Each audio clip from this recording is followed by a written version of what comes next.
I remember a time when every superhero movie seemed to get an official comic book adaptation made of it that would typically come out in the months following a film's release. While the notion of making one of these today would be strange and entirely redundant, back then, when the superhero movie genre was still in its infancy, with far fewer movies based on comics being made, it was far more acceptable and honestly kind of cool. In most cases, these comics would be written beforehand, using the screenplays of the films they were based on, so while they did carry over a lot of the same visuals and dialogue within them, some creative liberties would be taken in areas too, and scenes that may have been in the original script that were left on the cutting room floor would also be included. It was fun reading these comics to get a slightly different take on the films. They would offer a different perspective, and it was interesting comparing the possible strengths and weaknesses they may or may not have had against the movies they were based on. In past years, I have reviewed the official comic adaptations of Joel Schumacher's Batman Forever and Batman and Robin, and finally, I will be spending the next few weeks taking a look at the last two from the original Batman series, the one based on the 1989 film, as well as its 1992 sequel, Batman Returns, both directed by Tim Burton.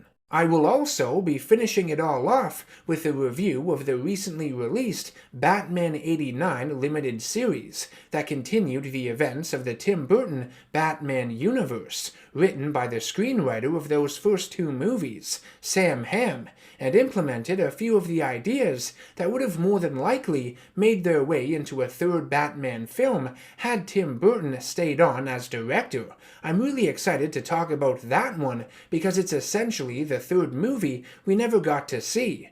Much like all of these Batman film adaptations I've looked at, the one for the 1989 movie was written by the late Dennis O'Neil, and the artwork for this one was done by Jerry Ordway.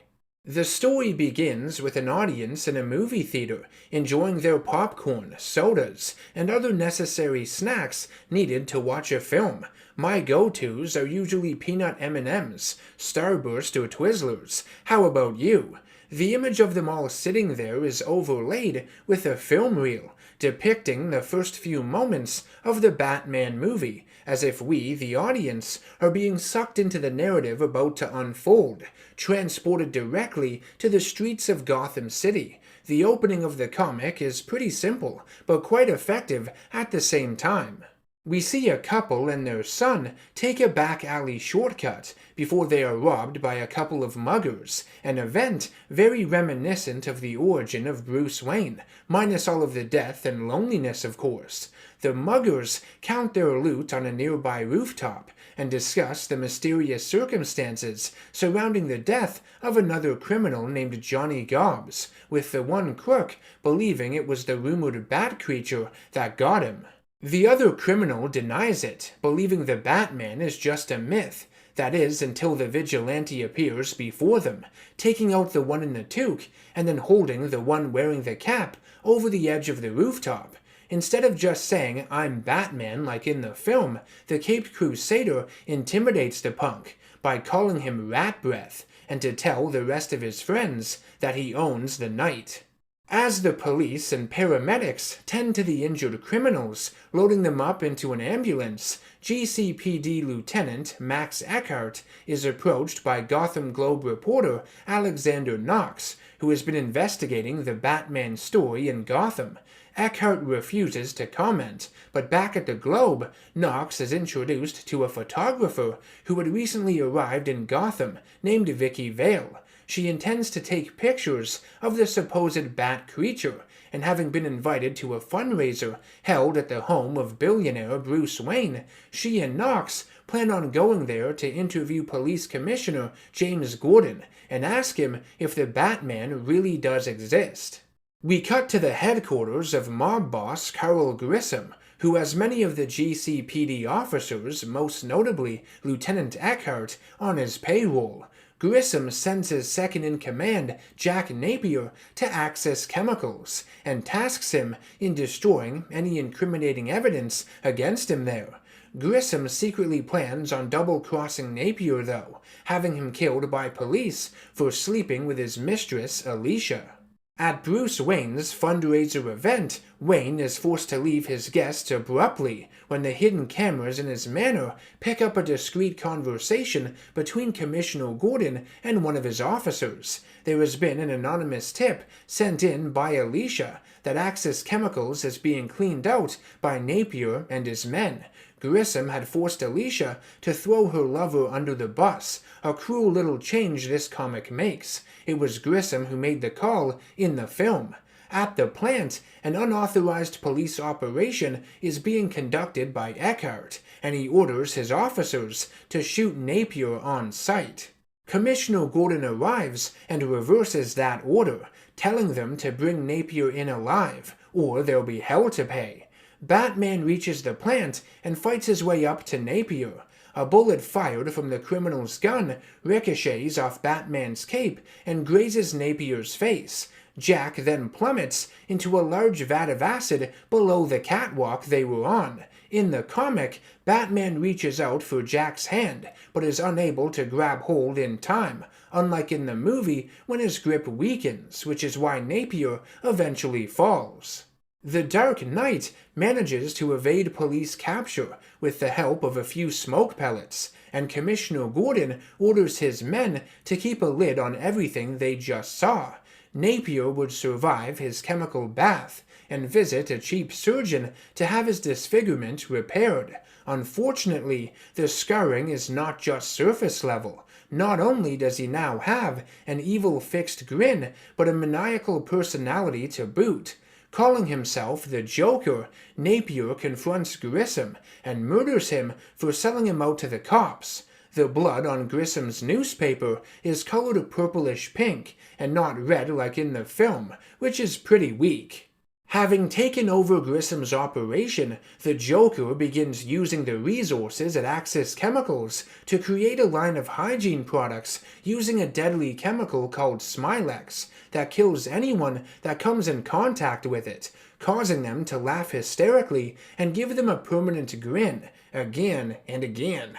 I always found Joker's scheme here to be terrifying. Imagine day-to-day products like hairspray, makeup, body wash, and deodorant, among others, being contaminated like this. It's such an easy way to create panic and fear within a population. Vicky Vale had begun dating Bruce Wayne, and Joker takes an interest in her photography skills, but mostly just takes an interest in her, seeing her on television. Joker makes her believe that Wayne would meet her at the Flugelheim Museum, but decides to introduce himself to her instead, after killing all of the museum's patrons with toxic gas, of course. Because this is a comic book, just drawings on a page, we don't get the sequence where Joker and his goons deface the museum's art to Prince's Party Man. Yes, the scene is dated by today's standards, but man, is it entertaining. So zany. Bruce would learn of Joker's ruse and arrive at the museum as Batman to save Vicky. They get away in the gorgeous Batmobile from these Tim Burton movies, still my personal favorite, spanning all forms of media. A lot more dialogue between Batman and Vale happens on their way to the Batcave than what we saw in the film, and we see the use of a hologram to conceal the Batcave's entrance. I think in the movie it just lifts open quickly, if I recall. It's been a few years since I've seen it. Batman gives Vale a list of chemical products that the citizens of Gotham need to avoid. Each chemical contains a single component of Smilex, and when combined are fatal and untraceable. He then gasses Vicky and takes her home to her apartment. The next day, Bruce pays her a visit and tries to explain all of his recent disappearances. Before he can, though, Joker and his goons barge in, and Joker shoots Wayne point blank with his revolver, not before asking him the iconic question, "You ever dance with the devil by the pale moonlight?" which causes Bruce to hesitate. Bruce survives the gunshots, having concealed a serving tray under his jacket. I call bullshit on that. I have ever since I was a kid. Back in the Batcave, Bruce remembers the night his parents were murdered, and that the criminal had asked the very same question Joker had asked him at Vicky's apartment, making Jack Napier the man responsible for killing his parents. This was a highly controversial moment in the movie, and when I say controversial, I mean it really only pissed off the comic book fans, the minority audience, especially at the time. But I've never minded this aspect of the movie. It worked for the story it was telling. It strengthened the relationship between the hero and villain, and leaned into the idea that they both played a part in creating the other. Batman goes to Axis Chemicals and destroys the Smilex factory with the Batmobile's weapons. Joker and his gang infiltrate Gotham's bicentennial celebratory parade and rain money down on all those in attendance. The dollar bills have Joker's face on them, which is something he alludes to earlier in the film, but was something that was confusingly cut from the parade sequence upon the film's release. It's cool that we at least get to see it here. The true intentions of the Clown Prince of Crime become apparent. Using Smilex-filled balloons, he begins poisoning and killing the hundreds of Gothamites lining the street. Batman gets rid of the balloons using his Batplane, and in frustration, Joker kills his right-hand man, Bob. Poor Bob, Bob the Goon. Bastard never had a chance. Joker then pulls an extremely long-barreled revolver out of his trousers and downs the Batplane with one shot from it. The vehicle then crashes into the steps of the Gotham Cathedral. Joker takes Vicky Vale hostage and tells his men to have a chopper waiting for him when he reaches the top of the cathedral. We also see that Batman has survived the crash. It's going to take a lot more than that to finish him. When Joker reaches the belfry, he uses his acid flower to cause the main bell of the cathedral to fall and take out chunks of the stairway below, nearly hitting Batman. It also blocks off the GCPD from entering the building as well. Batman reaches the top of the cathedral and rather easily beats up all of the Joker's goons. The one guy he smashes head first into another church bell isn't clearly killed by the hero like in the film, but it's damn sure implied. Batman finally confronts the Joker, and we get the Duel of the Freaks on top of the cathedral. Batman uses the Joker's own Dance with the Devil line against him.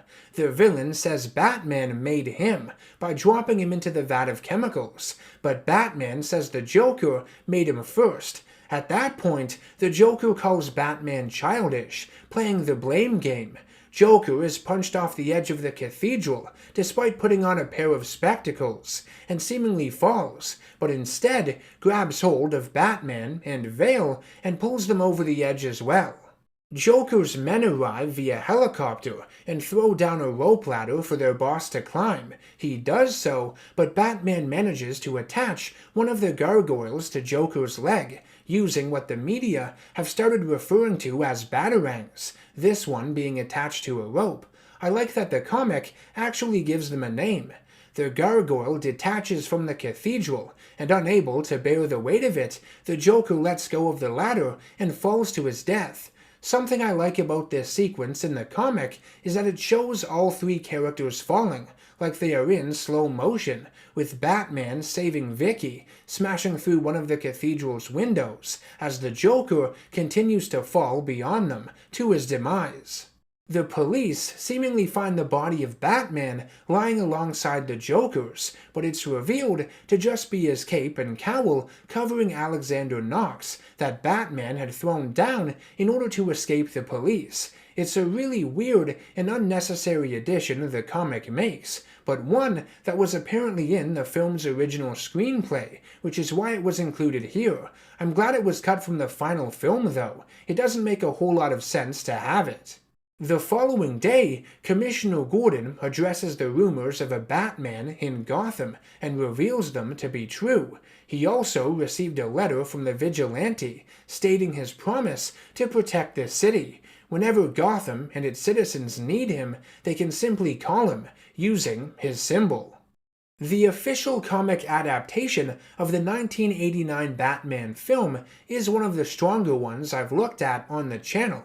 It does a great job recreating many of the iconic moments from the movie, but of course it's nowhere near perfect. Like all of these film-to-comic adaptations, it feels very crammed in areas, and not everything carries over as effectively as it should. The music, timing, cinematography, the charm of the actors' performances themselves, they all play a vital role, and are something drawings on a page cannot achieve. I do like the slight redesign Jerry Ordway gives the Batsuit here. It's a solid recreation of the one used in the film, but also appears more functional and comic accurate at the same time. The areas around Batman's eyes aren't always in shadow, so you do see his skin tone at times, which looks kind of odd in a comic book, but I guess that was the only way to draw it and remain faithful to the movie. Something I do wish O'Neill did with this comic, though, was give Batman some sort of internal monologue we could read, especially when he goes to visit the death site of his parents. It would have given us more insight on his thoughts and feelings. This version of Batman from the 1989 film was written fairly simple. He was depicted as more of a symbol and spectacle than a three-dimensional person like the following films would treat him. Even Batman and Robin gave him more dialogue and more personality. I want to thank you very much for watching my comic book review today. There isn't a whole lot of substance to this one because it is just a retelling of a feature film, but let me know your thoughts on it, or even the movie itself, down in the comment section below. If you'd like to support the channel and ensure the creation of more content like this, you can do so by subscribing, hitting that bell icon for notifications, and by becoming a producer over on patreon.com for as little as $1 a month. I will see you all in the next one. Take care, and always stay nerdy.